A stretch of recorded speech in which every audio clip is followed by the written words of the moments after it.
No, never mind. We're gonna do something else. Tell me. Hold on, cause tell me why this was the first thing that I saw. Hold on. What?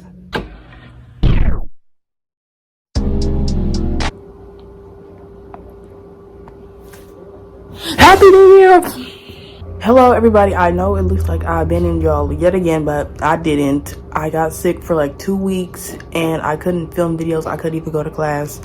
I couldn't do anything. But now I'm here to film another video for you guys since it's basically Halloween. Like, it was cold and rainy today. It's basically Halloween right now. Everybody go buy your costumes right now because Halloween was literally yesterday. If you hear a weird noise, it's my ice maker. I like cold drinks. If you're watching this and you're a subscriber or you're gonna subscribe or whatever, just let me know what videos y'all want to see because I don't really know what to do next. I don't really have like a specific thing that I do, but today we're gonna watch some TikToks because like I said, it's just basically Halloween. I got my iPad right here and I'm gonna queue up some TikToks and it's probably gonna be like over here and we're gonna watch them. Oh.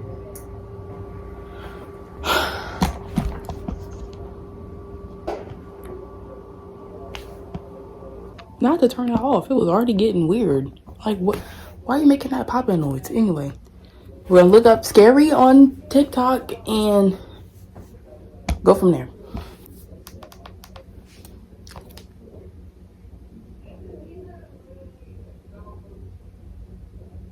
No, never mind. We're gonna do something else. Please, hold on, y'all. Tell me, hold on, cause tell me why this was the first thing that I saw. Hold on. What? No, I'm not doing this. I'm not doing this with me. Okay, chat. Since the TikToks were literally terrifying, and I don't want to go through that, we're gonna do Reddit stories. Stories from Reddit about, I guess, just really creepy experiences. That back there is low-key a little scary. Maybe something's gonna pop out of there. I don't know, but we're gonna do the Reddit stories. This one is from the r/scary stories subreddit, and the poster is some-dark-5802. Okay, it says, I think my girlfriend is a monster. Okay. My girlfriend, 21, and I, 23, have been dating for a few months now.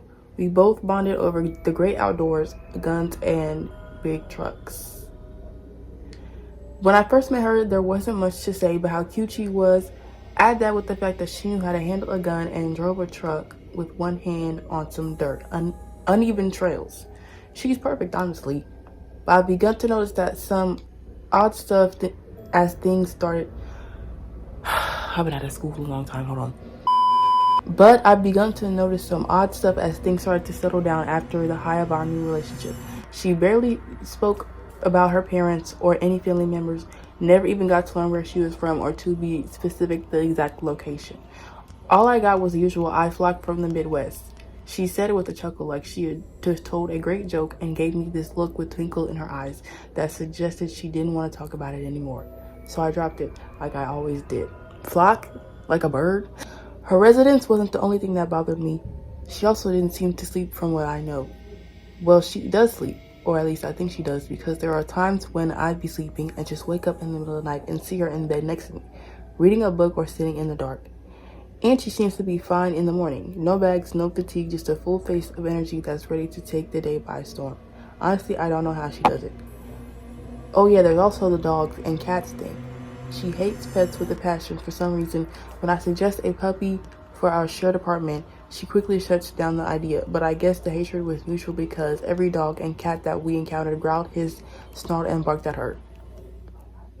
I don't know, because I think that's is that not a red flag though? Because usually with cats and dogs, they like can read. Can't they read people's energy? Like if the dog or the cat don't like you, all of them, there's something wrong with her. I don't know. I don't know. There's also one thing I noticed when we went camping this one time. I don't think much of it, but it's starting to make more sense now that I think about it. After we parked our truck by the parking lot and signed off our names and headed into the woods, the forest was lively. Birds were singing, crickets and other insects were doing the usual anthem of the woods. But as we got to the epicenter of the noises, which is also the spot where we decided to set up, the noises suddenly stopped. Nothing, no birds, no insects, just eerie silence with ominous breeze coming through. Got real quiet.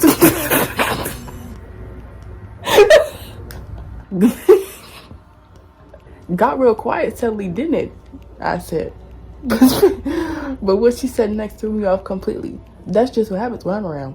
You get used to it after a while. Yeah, you witch. What are you doing? Got quiet, huh? It's kind of quiet in here. It's kind of quiet in here. What do you think? Yeah, you're a freak of nature of a girlfriend. Scared off all of the wildlife out here. Oh my god. Okay. Her face was blank when she said that. No smile and not even her usual snarky cringe that she usually does. She was dead serious.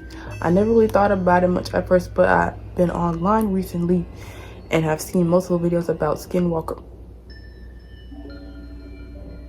wendigos, and other paranormal stuff. Before it's going quiet out of nowhere, according to a video I watched, it's not a good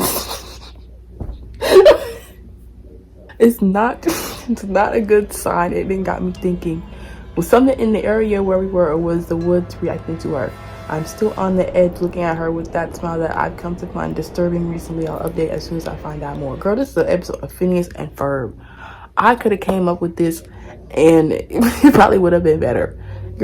I know my girlfriend is a witch. Anyway, what I think about that is, if this is actually real, your girlfriend, that's not your girlfriend. That's a spirit, and they put on somebody else's skin, and now they're living with you. So, good luck. Okay. Okay, this next one, hold on. I always feel like moist critical when I put on like shirts and it's just like a black shirt. I changed it to search to true scary stories. I'm not reading these before, so like I'm not like, I don't know what's gonna happen, but that means that we get ones that aren't really scary. I'm gonna do one more and then we're gonna leave. Hopefully this is the most terrifying thing I've ever seen in my life. I'm just gonna try to pick a good one, okay? Hold on. Last one. This one comes from Redmond13 on r/True Scary Stories, the Reddit thread, and it's called The Things You See in the Woods. I have high hopes for this one. Okay. First of all, let me start by saying that this story is from almost 30 years ago when I was a kid. I've told very few people this story due to not feeling like anyone would believe me. Like a lot of kids in the 90s, I was hanging out over a weekend with a close friend of mine and staying at his house with him and his family. We spent a lot of time riding four-wheelers and exploring the nearby woods that was across a soybean field. One weekend I was visiting and it snowed an average amount. We were beyond excited to take the four-wheelers out to the field and tear it up a little bit. After we were bored of that, we parked at the edge of the woods and walked in a ways. Now, we had been in the woods quite a bit and we had seen a lot of things. There was a lot of old equipment and even rusted out cars spread throughout the area of the forest. Being teenagers, we thought this was really cool and would often go check these out. That day we decided that we were going to start building a fort of sorts back near the debris. I often caught a small hatchet on me when we were riding trails in case a smaller tree had fallen across the trail. I walked back to the four-wheeler and got it and started to chop down a smaller tree to use as the base of a wall. For the life of me, I could not find another tree of the right size after that one was placed, so I started walking around the area without my friend. It was then that I stumbled upon a rotting deer carcass. This didn't bother me. Friends and family were hunters and I had eaten my fair share of venison in my life. Venison? I don't know if I said that right. However, I noticed that the deer had what appeared to be claw marks on it. Was this prey from another animal that didn't stick around for its meal? What animals that could catch a deer were even out in this forest? I went to get my friend to show him the carcass. He was as puzzled as me, but we just kind of let it be. I returned to build our fort. As I was using some rope to tie two of the smaller trees together, something caught my eye about 50 yards away. What I saw was a silhouette of a person. However, it was rounded off and blurry. I'm sorry if I sound like, do I sound nasally? Because I told y'all I was sick. Anyway, I returned to building our fort. As I was using some rope to tie two of the smaller trees together, something caught my eye about 50 yards away. What I saw was the silhouette of a person. However, it was rounded off and blurry, almost like what you would see in a comic book or video game, indicating an unknown character. Startled, I simply yelled, "Hey!" at it. It was then that it darted behind a tree. I'm now acutely aware of that we are not alone. I yelled for my friend and he comes walking over. I let him know what I just saw and he laughs it off. As he's laughing, I stand up from my squatting position and see the same shadow over his shoulder, no more than 10 yards away. I scream and immediately take off running for the and immediately take off running for the field as I yell at him to follow. I hear him following me as his footsteps grow closer. Then I hear his footsteps go farther away. I turn and look as he has split off into a different path. At this point, I really didn't care. It just kept running. He said, "Oh, you don't listen. Let's just keep going." I reached a larger ditch that was roughly 5 feet or so deep. I just jumped across it in a panic. I later discovered how far of a jump that was, and I had no idea how I cleared it. As I reached the field and got out of the woods, I see my friend standing about 30 yards down the line of the woods, hunched over and breathing heavy. I checked behind me and see nothing as I start walking towards him. I asked, "You saw..."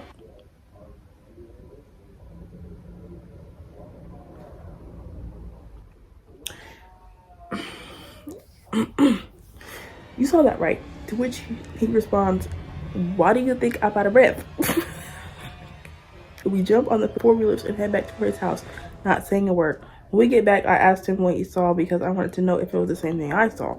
He described it perfectly. We tried to talk to his parents, but they both just laughed it off and said, "Guess you better stay out of those woods." He had no idea to go talk to his grandmother, who lived a couple blocks away and lived in town her whole life. We simply asked her if she had ever heard anything strange about the woods over there. She then began to tell us an old sawmill that had exploded back in her time. She said how much of a tragedy it was at the time and nearly everyone had lost their life. This explained the old equipment. This explained the old cars rushing out. They had cleaned up parts of the accident, likely the dangerous parts, and left the rest. We then told her our story, to which she smiled and told us how people didn't realize we are alone in the woods. Absolutely horrified. At this point, we left. Neither of us has ever returned to those woods. My hand axe is still back there. I had terrible dreams for years in this incident, and still 30-ish years later, the random dream about the incident, I didn't know what we ran into that day, and I'm certainly not going back to check. I literally feel like I'm in a bubble right now, like SpongeBob. Okay, y'all, I don't know, it's getting weird out here. Happy Halloween.